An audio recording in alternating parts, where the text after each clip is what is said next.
আসসালামু আলাইকুম। আলহামদুলিল্লাহ, এবার আমরা 1500 কোয়েল পাখির ডিম বাচ্চা ফোটানোর জন্য ইনকিউবেটর মেশিনে দিয়েছিলাম। তো এই 1500 কোয়েল পাখির ডিমের মধ্যে 1200 কোয়েল পাখির ডিম আজকে আমরা হ্যাচিংয়ে দিয়ে দিব, কারণ এই 1200 কোয়েল পাখির ডিম আমরা আগে দিয়েছিলাম, এগুলির বয়স আজকে 14 দিন। আগামী 2 দিনের মধ্যে ইনশাআল্লাহ এই 1200 ডিম হ্যাচিংয়ে দেওয়ার পর এগুলি থেকে বাচ্চা ফুটে বের হতে শুরু করবে। তো প্রথমে এই বিষয়গুলি আমি আপনাদেরকে বুঝিয়ে বলার চেষ্টা করছি। প্রথমত, এই ডিমগুলি 14 দিন পর্যন্ত হচ্ছে এই স্যাটার মেশিনে থাকে, অর্থাৎ যে মেশিনটা আপনারা এখন দেখতে পাচ্ছেন এই মেশিনে থাকে, অর্থাৎ এই মেশিনটা ঘুরতে থাকে, একবার ওই পাশে যায় একবার এই পাশে যায়, ডিমের দুই পাশে তা দিতে থাকে। এরপরে এই ডিমগুলোকে 14 দিন হওয়ার পরে আমরা যেভাবে এখন দেখতে পাচ্ছেন যে নামিয়ে নিচ্ছি, এই ডিমগুলোকে নামিয়ে নিয়ে আলাদা একটা ট্রেতে আমরা দিয়ে দিই। অর্থাৎ এই যে ট্রেগুলি আপনারা দেখতে পাচ্ছেন লাল ট্রে, এই লাল ট্রেগুলির মধ্যে মূলত হচ্ছে যে একসাথে 300 ডিম দেওয়া যায়। এই 300 ডিম আমরা হ্যাচিং এর মধ্যে দিয়ে দিব, মানে পাট বের হতে শুরু করবে ইনশাআল্লাহ। এখন অনেক হয়তো প্রশ্ন করতে পারেন বা আপনারা জানতে চাইতে পারেন যে মেশিন চেঞ্জ করার দরকার কি, অথবা এই ডিমগুলোকে এইভাবে সাজানোর দরকার কি। একটা মেশিনের মধ্যে থাকলেই তো হয়, চেঞ্জ করার দরকার কি? চেঞ্জ করার দরকারটা মূলত কি জন্য সেটা আমি আপনাদেরকে বলার চেষ্টা করছি। মূলত প্রথম 14 দিন এই মেশিনের তাপমাত্রা থাকে হচ্ছে 37.7 ডিগ্রি সেলসিয়াস এবং আর্দ্রতা থাকে 60 থেকে 65। কিন্তু যখন ডিমগুলি ফুটে বের হবে তখন এগুলির আর্দ্রতা একটু বাড়িয়ে দিতে হয়, তখন এর আর্দ্রতা থাকে 75-এর মতো।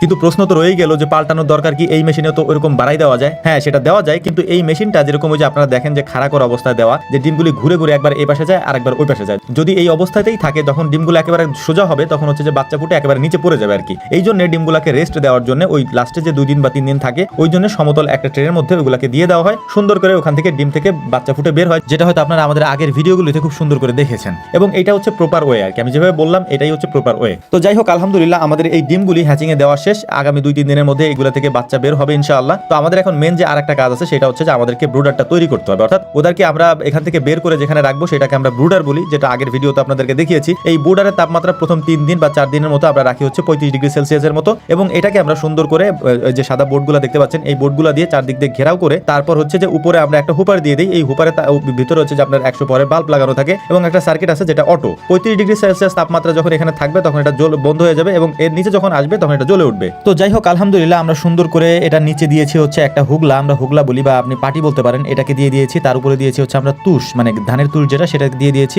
এর উপরে আমরা ছালার যে চট আছে, মানে পাটের যে ছালা আছে সেই ছালা দিয়ে দিয়েছিলাম, যাতে করে ওরা স্লিপ না করে। মানে একদিনের বাচ্চা স্লিপ করলে একটু সমস্যা হয়, যে কারণে আমরা পেপার দিই না, আমরা এই চটের ছালা বা পাটের ছালা এটা দিই। এরপর আমরা ব্রোডারটাকে সুন্দর করে রেডি করে নিলাম এবং নতুন একটা ব্রোডার আমরা এখানে লাগিয়ে দিয়েছি আজকে। আর এর পাশাপাশি এটাকে আমরা উপর দিয়ে একটা পর্দা দিয়ে দিই। এটা যদিও দেওয়া লাগে না, কিন্তু শীতের দিন যেহেতু এখন এটা আমাদের দেওয়ার প্রয়োজন হয়, কারণ এটা না দিলে আমি আসলে তাপমাত্রাটা উঠাইতে পারি না আর কি, ভিতরে একটু ঠান্ডা ঠান্ডা থেকে যায় আর কি। কিন্তু এটা দেওয়ার ফলে অনেক ক্ষেত্রে গ্যাস হওয়ার সম্ভাবনা আছে। এইটা হচ্ছে আপনারা পরিষ্কার রাখবেন এবং নিচে প্রতিদিন হচ্ছে যে এই যে তুষগুলা দেওয়া থাকে, একদিন পর বা 2 দিন পর এই তুষগুলাকে নাড়াচাড়া করে দিবেন যাতে নিচে গ্যাস তৈরি না হয় আর কি। এবং অবশ্যই একটু ফাঁকা রাখবেন যাতে অক্সিজেন যাতায়াত করতে পারে। তো যাই হোক, জানি না কেমন করে বুঝাইতে পারছি। আল্লাহ তাআলা আমাদের সবাইকে সঠিকটা বোঝার তৌফিক দান করুন। আসসালামু আলাইকুম ওয়া রাহমাতুল্লাহ।